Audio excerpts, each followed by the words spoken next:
Welcome to the new module, Going Beyond Plants.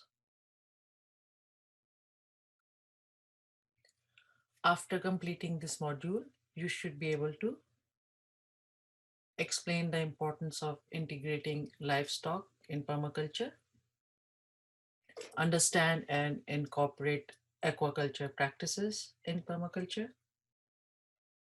understand and incorporate apiculture practices in permaculture, appreciate the importance of poultry practices in permaculture, explain the role of floriculture within permaculture, appreciate the economic importance of incorporating aquaculture, apiculture, poultry, and floriculture in permaculture.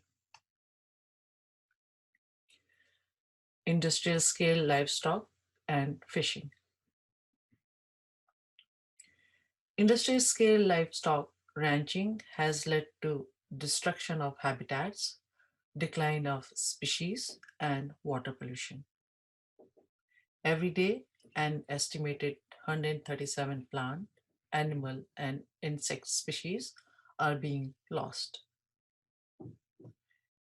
Also, industrial scale fishing results in an estimated 2.7 trillion marine animals taken out from the oceans every year. For every 1 kilo of fish caught, there is estimated 5 kilo of unwanted cash that are discarded or destroyed. By incorporating sustainable livestock and fishing practices in permaculture, we will be able to reverse this damage. Integrating livestock in permaculture. Livestock such as chicken, sheep, pigs, fish, bees, etc. into a permaculture farm makes it more fertile and abundant. And also such integration helps us work with nature and achieve a more balanced and self-sustaining farm ecosystem. Aquaculture is the culture of aquatic organisms, which includes fish, mollusks, crustaceans, algal plants, as well as aquatic plants. In traditional Chinese agriculture, fish is integrated with agriculture system where mulberry leaves are used as silkworm food.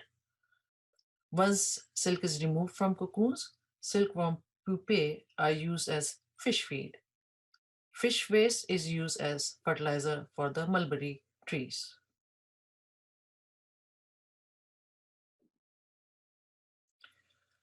Pond can add multiple functions in permaculture. Excessive rainfall, water can be captured and later used to water crops and food forest. Aquaculture in pond can be used to grow fish and edible plants. Byproduct of aquaculture such as enriched wastewater and sediments can be used as input for other agriculture activities.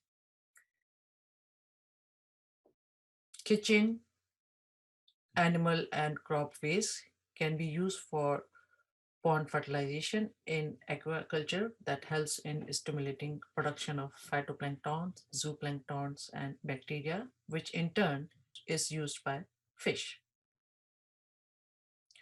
Pond provides habitat for wildlife, pest predators such as toads and frogs, beneficial insects such as dragonflies, and fish eats mosquito larvae, and also hunting place for bats and insect eating birds. In short, a pond is the best integrated pest management system. Ponds add aesthetic value to a permaculture farm.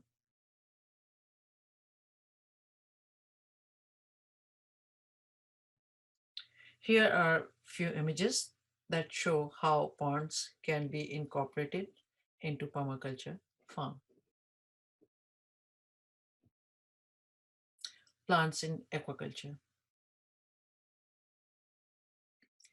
Aquatic plants are an essential component in ponds and water features and include popular species such as water lilies, lotuses, and taro. Benefits of aquatic plants include algae control. Aquatic plants reduce algal bloom by removing nutrients from water and controlling sunlight. Protection for fish. Aquatic plants provide hiding place for fish, protecting them from predators. Food for fish and other animals. Fish, turtles, insects, ducks, geese, and some mammals feed on aquatic plants. Improve water quality. Aquatic plants absorb and remove pollutants and heavy metals from water. Erosion controls.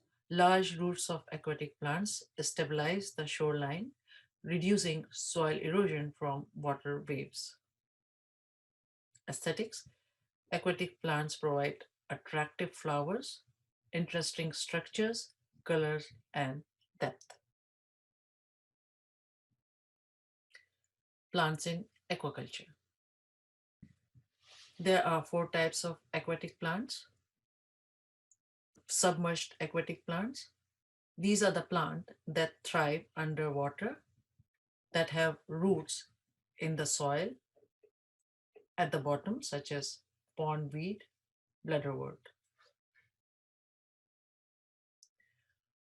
Floating aquatic plant, plants that float at or near the water surface and have either floating root or roots in the soil at the bottom, such as duckweed or lotus. Emergent plant, plants that are rooted in the soil underwater but are mostly above water, such as arrowhead, cattails, etc. Shoreline plants, plants that prefer the shore but can tolerate being moist and flooded seasonally, such as blue flag iris, some shrubs and trees.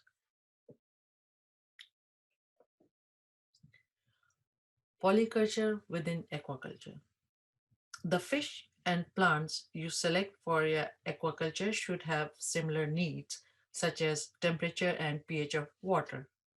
The closer they match, the more success you will have. In polyculture within aquaculture, each fish species occupy different food and spatial niches, allowing efficient utilization of resources. Silver carp feeds on phytoplankton in the water column. Big head consumes zooplankton. Grass carp eats aquatic plant. Common carp eats benthos, detritus that are found at the bottom of the pond. Silver carp fecal pellets rich in partially digested phytoplankton are eaten by common carp that otherwise could not utilize these algae. Common carp stir up mud, recirculating nutrients into the water column that interfere with the development of algae and higher plants, thereby increasing nutrients availability for phytoplankton production and hence food for silver carp.